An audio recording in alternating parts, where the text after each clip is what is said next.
You say it's love, but love doesn't feel like this. It doesn't feel like waiting hours for a reply that never comes. It doesn't feel like overanalyzing every word in a message that could have been a conversation. It doesn't feel like trying to shrink yourself into someone they might finally choose. You're not addicted to them. You're addicted to the silence they leave behind, because silence is what you were raised to survive. No one teaches this part. No one tells you that what feels like love is often just the echo of your earliest wound. That the chaos, the craving, the confusion aren't passion. They're memory. A memory of having to earn what should have been freely given. Of being too young to understand why affection felt like a prize and not a birthright. Of learning that love disappears and that it's your job to bring it back. Carl Jung, the Swiss psychoanalyst who devoted his life to understanding the architecture of the psyche, believed that much of what shapes us is invisible. He wrote, "Until you make the unconscious conscious, it will direct your life, and you will call it fate." And that's what this is. You keep calling it fate, the way they pull away, the way you always find yourself chasing, the way the people you want never seem to stay. But what if it's not fate? What if it's just familiarity disguised as destiny? You've been taught to confuse longing with love, to mistake inconsistency for emotional spark, to believe that if someone is hard to hold, they must be worth catching. And so you keep opening the same door even when it slams, even when it vanishes, even when all it leads to is the same empty room you've known since childhood. But the people who can't love you back aren't a punishment. They're a mirror, and what they reflect isn't your inadequacy, it's your programming. You think you're choosing them, but really your nervous system is choosing what's familiar. It's not their charm that draws you in, it's the shape of their absence. It fits the outline of a wound you still haven't named, and the reason it hurts so much is because some part of you still believes that if you can just love them hard enough, they'll stay. But here's what no one told you, that staying isn't something you earn, it's something that's offered freely by someone who has the capacity to give it. The ones who leave were never rejecting you, they were protecting their own brokenness. Because your love, it holds up a mirror, and not everyone is ready to see themselves, so they pull away and you blame yourself, and the pattern begins again. But you can break it, and it starts when you stop calling emotional starvation chemistry. When you stop confusing familiarity with safety, when you stop walking into haunted houses hoping this time the lights will be on. Love doesn't require you to disappear, it doesn't demand your silence, it doesn't make you beg to be seen. Love sees you clearly, fully, without conditions. And when you stop chasing the ghost of what you once needed, you'll find something you've never had, a love that doesn't disappear when you breathe too loud.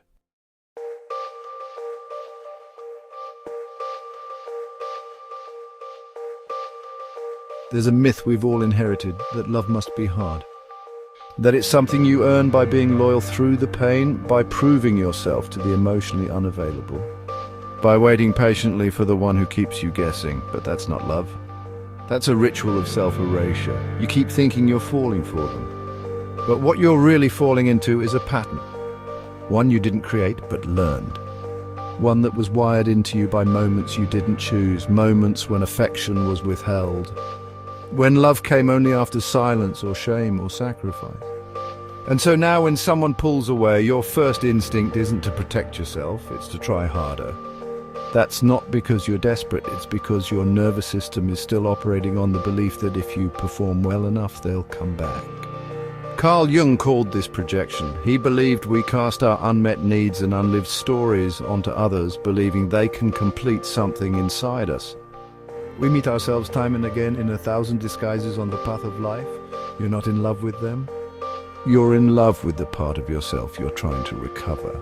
You saw their coldness and thought, maybe if I'm warm enough, they'll melt. You saw their distance and thought, if I move closer, they'll stay. You mistook the absence for a puzzle, one only your love could solve. But this isn't a love story. It's a reenactment of the moment you were overlooked, of the version of you that was always trying to earn their gaze. You've become fluent in their silence. You know how to read between the lines of what they don't say. but you've forgotten how to speak your own needs out loud because somewhere along the way you learned that asking for too much gets you even less. And so you became smaller, softer, more careful. Not because you wanted to, but because you thought you had to, but you don't. You don't have to become less of yourself to be loved. You don't have to wait for someone to choose you to feel valid. You don't have to stay loyal to the wound just because it feels familiar. James Hollis, a Jungian analyst, wrote, "The task of each life is to discern and then live out the path that accords with the soul's deep purpose." You were never meant to be an echo, you were meant to be a voice. So if you find yourself always explaining, always hoping, always hurting, pause. Ask yourself, am I actually in love? Or am I just hoping this time the ending will be different? And if it's the second, that's not your fault. But it is your pattern. And it's one you can finally step out of. Because you're not here to prove your worth. You're here to remember it. You don't need to be chosen by someone who can't see you. You need to choose the part of you that's been waiting to be seen.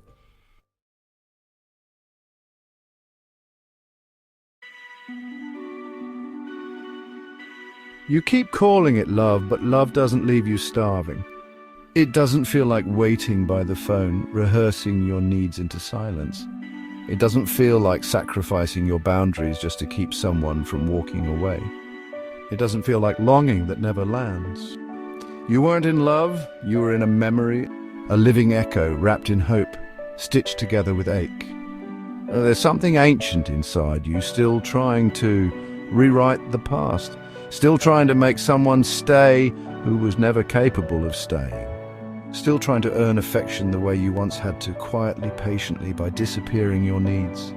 Carl Jung believed that we don't just repeat the past, we reenact it until it's finally seen. We are doomed to encounter what we fail to face within. So the person you're chasing now, they aren't just a partner, they're a projection. A screen your unconscious uses to replay the moment love was withheld. You weren't falling for them. You were falling for the fantasy that this time, if you did everything right, they'd love you back. This is why unavailable people feel so magnetic. It's not their charm, it's the familiarity of their absence. They feel like home, not because they are, but because they echo the place you were left waiting. You keep handing your heart to people who are mirrors, not of love, but of the original wound. And every time they look away, you bleed from a place deeper than the present. Because the pain isn't just theirs to cause, it's yours to finally recognize. In Hermann Hesse's Demian, a boy is drawn to figures who confuse and confront him, people who pull him out of comfort and into awakening. And slowly he realizes they were never meant to stay, they were meant to crack him open. That's what these relationships are, not destinations, initiations. They're not meant to complete you, they're meant to wake you, to show you where you've outsourced your worth, to reveal the ache you've been decorating with hope. But that ache is not your compass, it's your echo, and it will keep leading you back into the arms of ghosts until you learn to stop following the shape of your pain. So when you ask, why do I keep falling for people who can't love me back?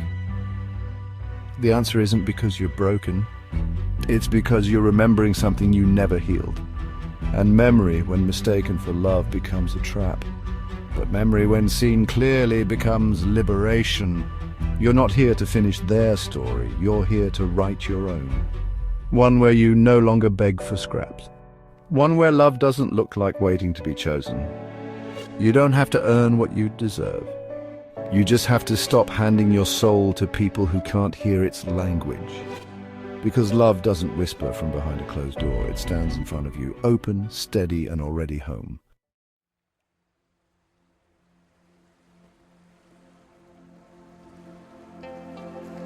You knew, not with your mind, but with something deeper. You knew before the first red flag, before the missed calls, before the excuses that didn't quite add up, but you silenced it. That soft, ancient knowing, the part of you that screamed without sound. Because somewhere along the way you learned to trust logic over instinct, to explain things away, to wait for evidence before honoring your own knowing. But the soul doesn't work in proof, it works in whispers. Carl Jung called it synchronicity, a meeting of the inner and outer worlds in a moment that carries meaning but defies explanation. You've seen it, the same number over and over. A name from the past that appears just as you're thinking of them. A song playing on the radio with lyrics that mirror the very thing you're afraid to admit. And maybe you've dismissed it, called it coincidence. Laughed it off, but deep down you felt it. The tremble in your chest. The sense that something unseen was speaking through the cracks in your world. And yet you ignored it, not because you're blind, but because you didn't yet believe you deserved to be guided. We're taught to worship certainty, to follow the rational, to treat intuition like a superstition for the naive. Richard Dawkins calls synchronicity pattern-seeking primate behavior. Just the mind playing tricks. But what if the mind isn't the only instrument we're meant to use? What if the ache in your gut, the dream that returns, the silence that feels loud, what if those are messages from the deeper self? Jung didn't see the unconscious as just a warehouse of trauma. He saw it as a compass, a guide, a sacred voice trying to return you to your wholeness. The privilege of a lifetime, he wrote, is to become who you truly are. And becoming who you truly are often means unlearning the language of doubt. It means learning to trust the things you feel before they make sense. So when the signs came, you didn't miss them, you dismissed them, because you didn't yet think your truth was valid without a second opinion. But it is, it always was. The bird tapping the window every morning. The dream you kept having the night before they lied. The sick feeling in your stomach you kept explaining away. These weren't glitches, they were signals. The universe doesn't always shout. Sometimes it just repeats itself, hoping you'll finally pay attention. And if you keep attracting people who can't love you back, maybe it's not punishment. Maybe it's prophecy, a pattern not to endure but to break. Not so you can be proven right, but so you can be finally irrevocably free. You were never meant to live in doubt, you were meant to live in clarity. And the signs? They were always there. The real question is, are you ready to stop turning away?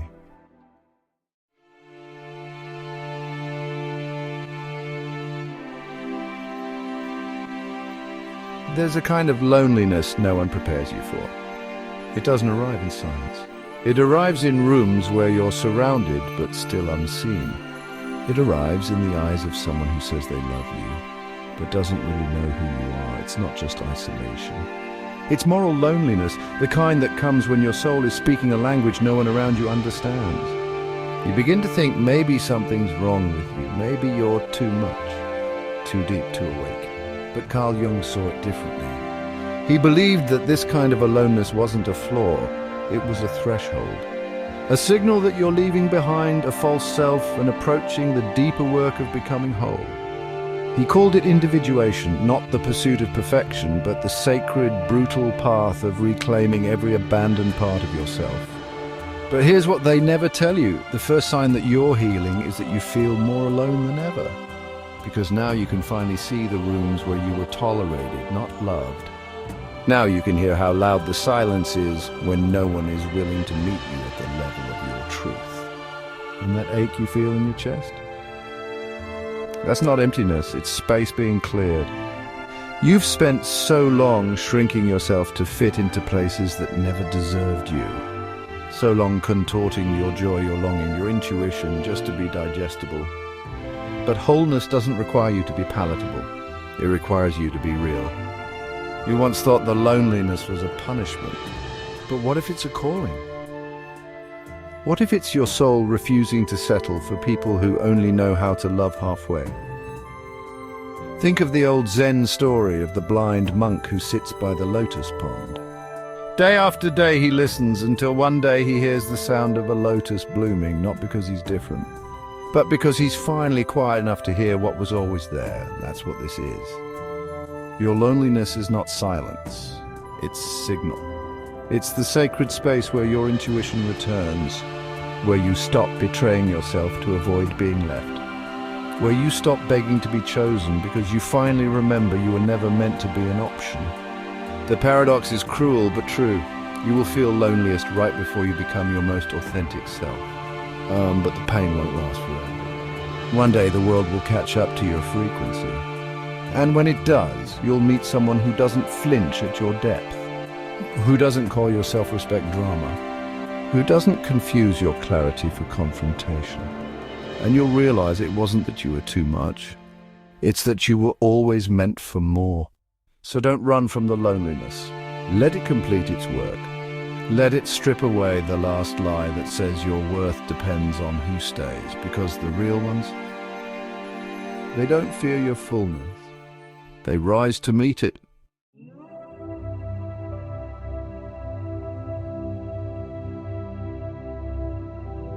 You thought love meant losing yourself, that the more you gave, the more you'd be seen, that devotion meant staying, even when staying hurt.